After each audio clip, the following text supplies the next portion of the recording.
রান্নার টাইম হলে কি রান্না করব কি রান্না করব এটা ভাবতে ভাবতে আমাদের মেয়েদের 1 ঘন্টা চলে যায়। তো আসসালামু আলাইকুম, আনারা বেগম বালা আছেন নে? আল্লাহর রহমতে আমিও বালা আছি। তো এই তো দেখতেছেন এখানে মাছ রান্না করব আজকে আলু দিয়ে।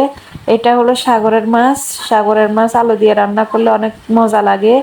তো মাঝে মধ্যে আমি এভাবে রান্না করি। তো যেটা বলছিলাম আর কি, আসলে আসলে ছেলেদের কোনো চিন্তা থাকে না, ওনারা শুধু বাজার খরচা করে নিয়ে আসে। আর আমরা যত চিন্তা মাথায় নিয়ে কি রান্নাটা করা লাগে, কিভাবে রান্না করলে পরিবার তৃপ্তি সহকারে খাবে, এটা চিন্তা করতে করতে আসলে আমাদের মাথা পাগল হয়ে যায়।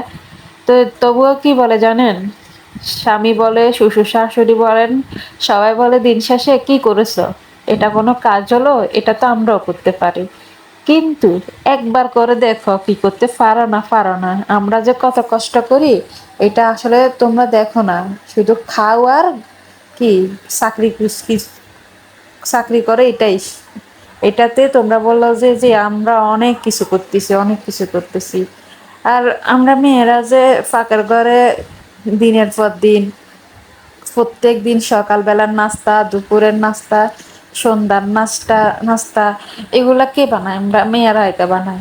তুই একটা এ, কাজের বুয়া যদি রাখে তাহলে দিন শেষে কি তোমরা বেতন তো, আর আমাদের মেয়েদের কোনো বেতনে দাও না।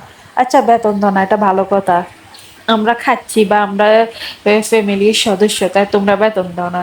অন্তত পক্ষে একটা ইয়ে করো, প্রশংসা করো বা অনেক কাজ করেছো, একটু রেস্ট নাও, এরকম আছে না? ওনারা কিছু বলবে না, ওনারা কি বলবে আরো যে কি করতেছো, এগুলো একটা কাজ হলো? তা আচ্ছা আমরা আমাদের এটা কাজ না তো তোমাদের এটা কাজ কি, তোমরা করে দেখাও।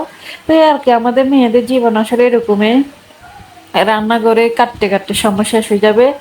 তো সবাই ভালো থাকবেন, সুস্থ থাকবেন।